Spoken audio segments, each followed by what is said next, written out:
Hey guys, here with another movie review. I've had this one for a while, but I've been meaning to get one up of this movie, but I haven't got a chance to, and I finally am after everything is done and over with now. Anyway, this movie I thought was very interesting, very different in a lot of senses. Anyway, let's get on to what it is. It is the movie Nails by Andrey Iskanov. If I'm pronouncing that right, I hope I am. It's the Russian Horror Collection, Special Edition, whatever. Uh, there's the back cover. So it's actually a really creepy picture. But yeah, this movie, I didn't exactly know what I was expecting whenever I got it. But it was by all means one of the better movies I've seen in a while, I thought anyway. It is about a man who is an assassin, and he grows tired of killing people, so he retires to his apartment where he basically barricades himself in.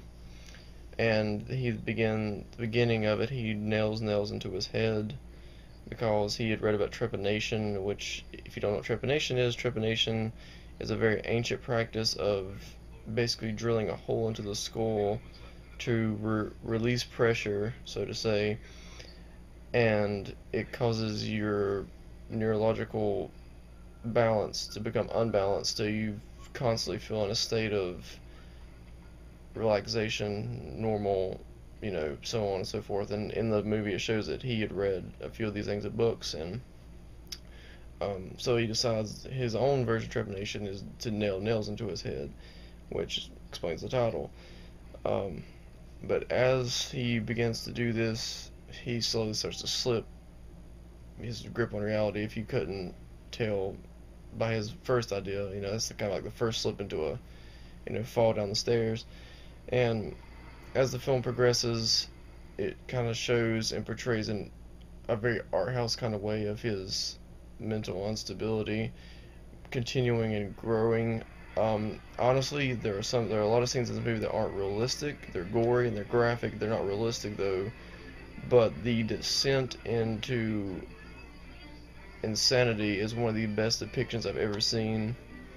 At first, I didn't exactly like the whole idea of it, but as the movie goes on and it starts to get more intense and more graphic with everything, you begin to understand why it was done this way, because it's almost done in a false way just to make it seem as if you're there with him, losing your mind with him. Especially some of the camera tricks that are done and stuff like that. It's all fairly cheap, but it's still just, you can almost relate to him as he's progressing in his mental downfall.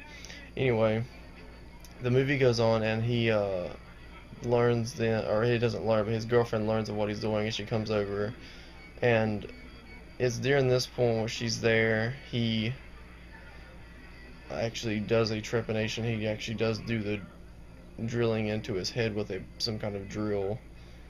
And oh, by the way, his girlfriend's also an assassin apparently. It doesn't really explain her part, but she is as well. And as he drills a hole in his head and all that, and he then completely loses it, and he thinks that she's a demon, which is what this thing here, this woman on the back, he sees her as this person. And like I said, it doesn't necessarily look real, but it's just really creepy and makes you kind of correlate with what he's going through. So he sees these demons, and he thinks she's one of them, and he kills her. And it depicts this in almost like a raver way, with her blood being neon fluorescent colors and her looking like this. It's very bizarre kind of work.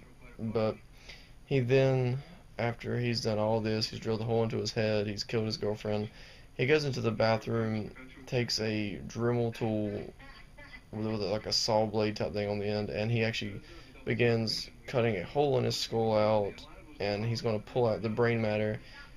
And you learn in the next scene the reason he did this was to actually destroy his eyesight, his smell, his taste, everything, so he wouldn't see and be able to focus on these demons.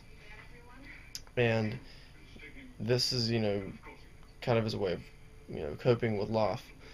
But when he does this, they find him. He's put in a mental institution. The last thing we see of him, he's got this really weird helmet thing on. He's in a straitjacket, and they say, he's destroyed his sense of smell, taste, hearing, vision, everything, because he didn't want to see the visions he saw anymore in his head.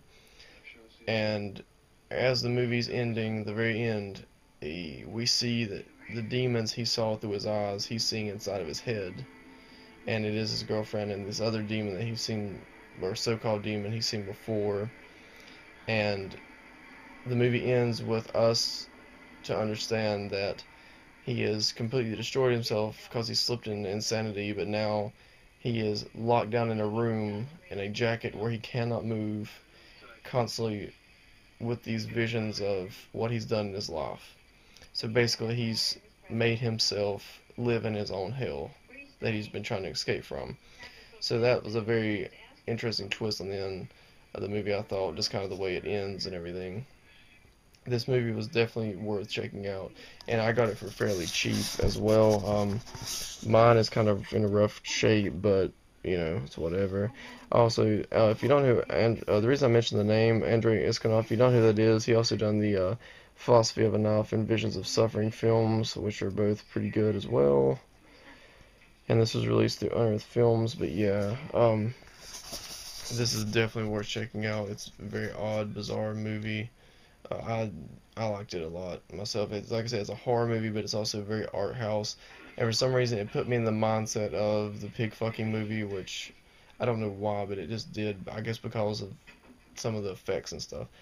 There's also some scenes where he's losing his mind again, eating some very, very bizarre Jello-looking foods that made me cringe a little bit. It's very disgusting. But yeah, that's all I really got about this movie. Definitely check it out. I give it a really high rating. I really liked it. Definitely worth checking out. But yeah, and anyway, until next time, you guys take it easy, and I'll see you guys later.